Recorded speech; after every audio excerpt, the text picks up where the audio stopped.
Defender a la luz caminando al borde del abismo suena a una trampa en la que cayeron muchos Jedi. Pero Mace Windu convirtió esa lucha en pura disciplina. Hoy vamos a seguir el rastro de su vida, no el lado oscuro como poder, sino la furia interna que normalmente lleva a él.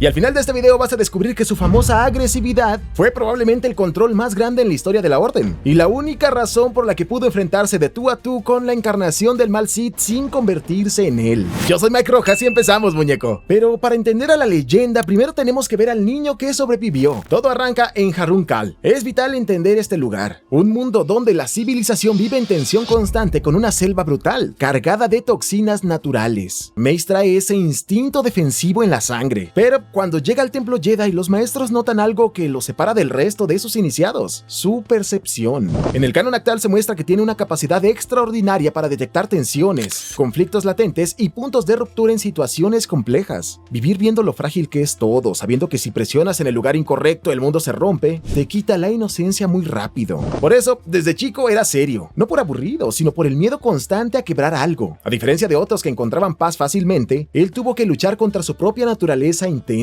La Orden no lo reprimió. En lugar de marginarlo, sus maestros le enseñaron algo más difícil: la contención. Esa lección culmina en el momento más sagrado para un Jedi: la construcción de su sable de luz guiado por Huyang. Su cristal no encajó en el azul de los guardianes ni en el verde de los cónsules, no porque detectara oscuridad, sino porque su vínculo con la fuerza nunca fue simple. A nivel simbólico, el color amatista refleja su complejidad interna: un hombre parado en la línea divisoria, capaz de mirar a la oscuridad sin ser tragado por ella. De ahí nace su gran aportación: el Vapad. Mace tomó las bases de la forma 7, un estilo altamente restringido por ser demasiado emocional, y lo refinó. Este mismo exige un control absoluto. Canaliza impulsos emocionales extremos del combate, como la agresión, intensidad o la presión, que normalmente te empujarían al lado oscuro, pero sin permitir que se conviertan en él. Imagínalo así: era un pararrayos que integraba y redirigía la intensidad del combate. Por eso, su ascenso fue meteórico. Se convirtió en uno de los miembros más jóvenes de su generación en llegar al Alto Consejo. Pero no te confundas, esa silla no era un premio. Para él era una advertencia permanente. Y guarda bien este dato, porque esa capacidad de carga es la única razón para que el duelo final no duró 2 segundos. Con el estilo de combate dominado, su influencia en la Orden se volvió inmensa. Pero para entender al hombre detrás del rostro de piedra, tenemos que mirar más allá del sable y ver lo que construyó y lo que estaba a punto de perder. Primero, hay que aclarar que no era un maestro desconectado. En el canon, su padawan fue Depa Villava. Su relación no era fría, era de confianza total. La moldeó no solo como guerrera, sino también como diplomática.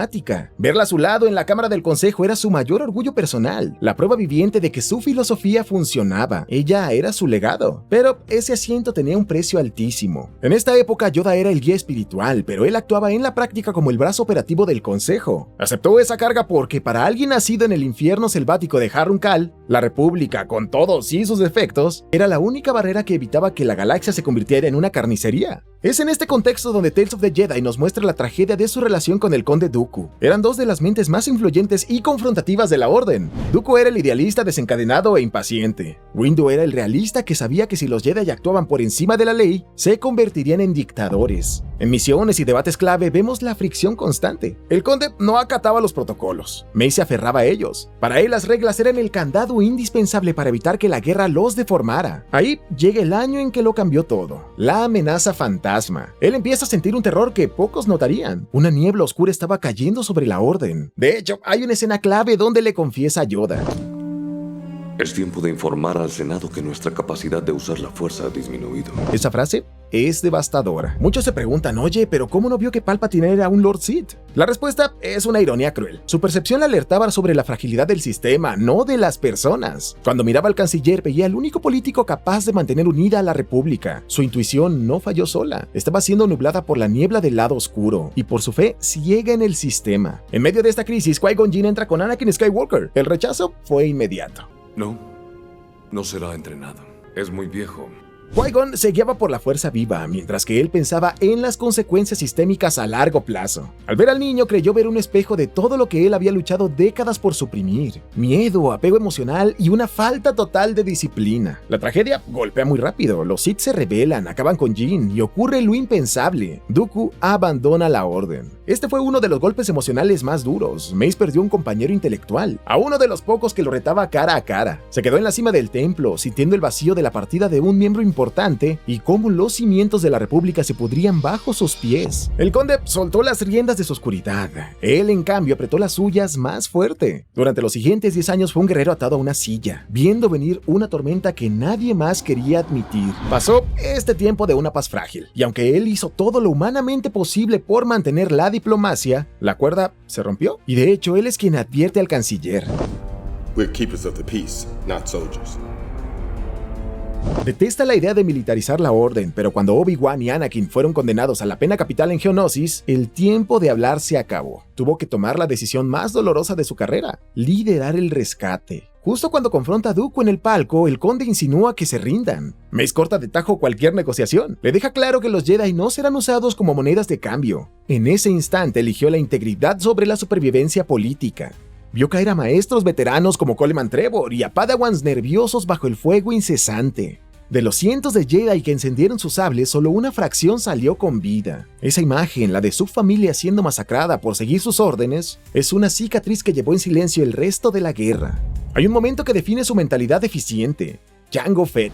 Cuando el mejor cazarrecompensas de la galaxia baja a la arena, él no juega. Otro Jedi podría haber dudado, él no. Bloqueó los disparos, resistió lanzallamas y, aprovechando un fallo en el equipo de Jango, avanzó. En un movimiento fluido del Vapad, acabó con su vida de forma inmediata. Estaba rodeado y sus compañeros perecían. Cada segundo que el enemigo seguía vivo era un riesgo táctico inaceptable. Aquí es donde esa furia controlada de la que te hablé deja de ser teoría para convertirse en salvación, aunque ese acto sembraría el odio eterno en el joven Boba. Unos días después, el consejo envía a Windu al planeta Hisrich, junto a un equipo que incluía al maestro Proset Dips. La misión era compleja, pero el verdadero enemigo estaba dentro. Proset estaba roto emocionalmente por Geonosis. Creía que la orden había caído en la oscuridad al tomar las armas. En medio de las cavernas, la frustración de Dips explota. Enciende su sable para acabar con Mace. El duelo es fascinante. Proset explota con rabia. Aquí el del sable púrpura tenía todas las ventajas para acabar el duelo de inmediato. Era un traidor atacando su vida en una zona hostil, pero se mantiene a la defensiva. Usa su maestría para cansarlo, lo desarma y apaga su sable. Después de esto le hace entender una lección vital. Su deber no es con la guerra, sino con la gente. En lugar de pedir su expulsión con deshonra, intercede para que no sea expulsado y termine apartado del frente en los archivos. Su lógica era alejarlo del conflicto y devolverlo a un entorno estable donde pudiera sanar.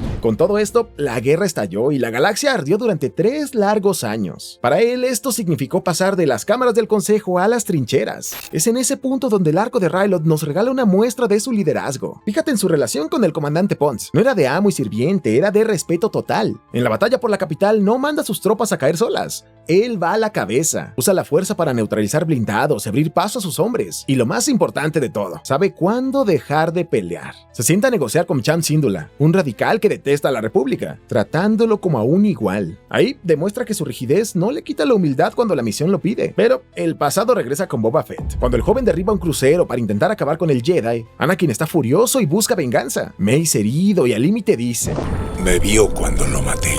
Reconoce el dolor, pero no deja que dicte sus acciones. Sin embargo, la presión empieza a romperlo todo. Llegamos al juicio de Ahsoka Tano. La evidencia apuntaba a la Togruta, pero el verdadero enemigo era la política. Tarkin presionó tanto que el consejo tuvo que elegir: defender a Ahsoka y arriesgarse a que la orden incluso fuera disuelta, o sacrificarla. Y eligieron la segunda opción. Fue una decisión fría, terminaron aceptando bajo presión política extrema. Y justo después de que se resuelve todo es cuando dice esta frase polémica: en realidad, esto fue una prueba, y gracias a lo que pasaste, te has convertido en una Jedi todavía más digna.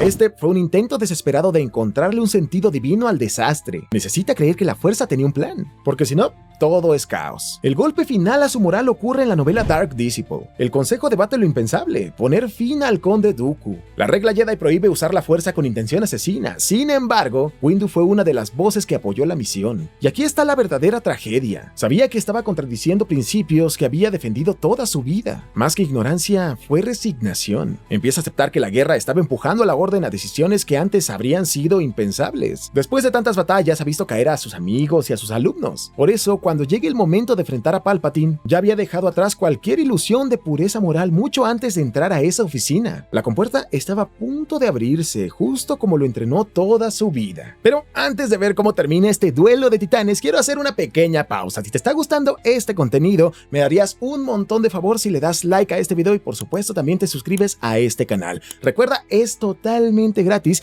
y me motivas un montón para seguir trayéndote más y más contenido. Pero si quieres apoyarme aún más, puedes hacerlo a través del botón hypear. Esto lo haces deslizando los comentarios hacia un lado y ahí vas a encontrar este botón. Recuerda, también es totalmente gratis y puedes hacerlo hasta 3 veces. Créeme que esto me ayuda un montón para que a más gente le llegue este video. Y recuerda que también puedes seguirme en mi Instagram. Me encuentras como @MikeRojasYT y por supuesto lo vas a encontrar en la descripción de este video. Ahí semanalmente subo qué ando haciendo a lo largo de estos días y por supuesto podemos tener una comunicación un poquito más cercana, ¿por qué no? Pero ahora sí, vamos al momento donde la República murió, porque aquí ya llegamos a la venganza de los Sith. Han pasado 3 años de guerra y Mace Windu ya está agotado. Si miras su rostro, ya no hay paciencia. Siente que la República está al borde del colapso. Hay un contexto que vuelve este momento todavía más denso. Horas antes de descubrir que Palpatine era un Lord Sith, ya había cruzado una línea mental peligrosa. Justo en este lapso, el Consejo debate algo crucial. Si el canciller no devolvía los poderes de emergencia al terminar la guerra, los Jedi tendrían que intervenir para forzar una transición.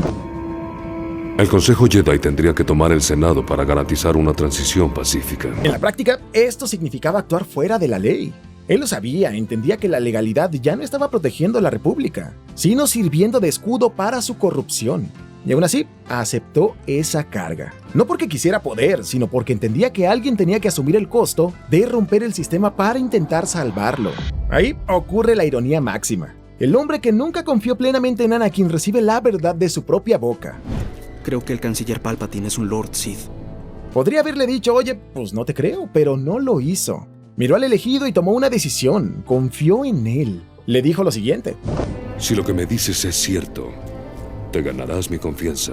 Y le ordenó quedarse en el templo. Sabía que el chico estaba emocionalmente inestable y cerca de la oscuridad. Enfrentarlo a un Lord Sith era empujarlo al abismo. Antes de entrar a este lugar, ya había aceptado una verdad incómoda. Si la galaxia sobrevivía, tal vez él tendría que cargar con el papel del villano durante toda la historia. Reúne a 3 de los maestros más experimentados en combate y marcha a la oficina del canciller. Lo que sigue ha generado debates por años. ¿Por qué pierden tan rápido? Fue porque Palpatine liberó una ofensiva tan abrumadora del lado oscuro que desestabilizó sus sentidos. Pero él no cayó, no se congeló. Su mente estaba entrenada para vivir al filo. Y aquí es donde el Vapat brilla en todo su esplendor. Mace es posiblemente el Jedi mejor preparado para esta pelea. Palpatine lanzaba oleadas de odio puro. Un Jedi normal intentaría bloquear y se agotaría. Él no luchaba contra esa agresividad. La aceptaba, la canalizaba y la redirigía constantemente en cada intercambio. George Lucas ha explicado en comentarios y material complementario que Windu lo superó físicamente, independientemente de los planes posteriores de Sidious. Lo acorraló en el borde de la ventana. Y entonces llega Anakin. Aquí se activa el punto de ruptura final. El maestro tiene la espada en la garganta de su enemigo. El Sith lanza sus rayos. Mace los bloquea, doblando el ataque hacia el propio canciller, revelando la culminación del lado oscuro que siempre fue. De pronto, Skywalker grita: ¡No lo haga! ¡Merece un juicio! Y el maestro responde con la frase que sella todo: Tiene el control del Senado y de las Cortes. Es arriesgado permitir que siga vivo. No es venganza, es experiencia. Dooku escapó en Geonosis, y eso costó una guerra. Él sabe que Palpatine controla todo, un juicio real es imposible. Ejecutarlo ahí mismo, algo que el elegido rechaza, para él era la única salida viable. Acepta las consecuencias para que la galaxia viva. Pero en ese segundo comete el error que definió su destino. Toda su atención y su fuerza están enfocadas en el Sith. Su espalda queda expuesta al Jedi. Confió en que Skywalker, al ver al verdadero monstruo, elegiría lo correcto. Y el chico activa su sable. El corte de la mano no fue lo que lo derrotó. Cuando los rayos de la fuerza lo golpean sin defensa, lo que vemos en su rostro no es solo dolor. Es comprensión. La comprensión de que tenía razón sobre Palpatine y de que también tenía razón sobre Anakin. Que la guerra no rompió la orden desde fuera, sino desde dentro. Y que todo aquello que intentó contener durante décadas acababa de desbordarse en el peor momento posible. Y es que si lo analizas a fondo, la historia de Mace Windu no va sobre un hombre que buscaba poder. Va sobre el sacrificio absoluto de la propia paz mental. Solían decirnos que debemos soltar nuestras emociones. Sin embargo, él hizo lo contrario. Las abrazó, las cargó y las contuvo para para que nadie más tuviera que hacerlo. Muchos lo recuerdan como el Jedi frío, distante, el rudo del consejo. Pero para proteger a los tuyos de una tormenta, a veces te toca convertirte en la roca que recibe todos los golpes. Él eligió ser esa roca. Renunció a su propia tranquilidad para convertirse en el muro entre la civilización y el caos. Y al final, lo logró. Venció a la oscuridad en su propio terreno. No cayó por debilidad, ni por agresividad, ni por coquetear con el lado oscuro. Su tragedia es más humana que todo eso. El hombre que pasó 50 años blindando su mente contra los monstruos no murió a manos de un enemigo, sino porque por un único segundo se permitió tener fe en ese aliado. Y esa es su lección final, tan incómoda como devastadora. Puedes dominar todos tus demonios internos, puedes ser el guerrero perfecto, pero nada te protege de la puñalada de quien llamas hermano. Y si crees que su historia es intensa, espérate a ver a la del hombre que tuvo que recoger los pedazos cuando todo se derrumbó. El único que perdió a su maestro, a su hermano y a su orden, pero encontró la forma de no quebrarse. Y eso lo vemos justo en este video que se llama El Jedi que lo perdió todo y se negó a romperse, un video dedicado a la vida y resiliencia de Obi-Wan Kenobi. Créeme, este video te va a dar que pensar. Yo soy Mike Rojas y nos vemos allá, muñeco.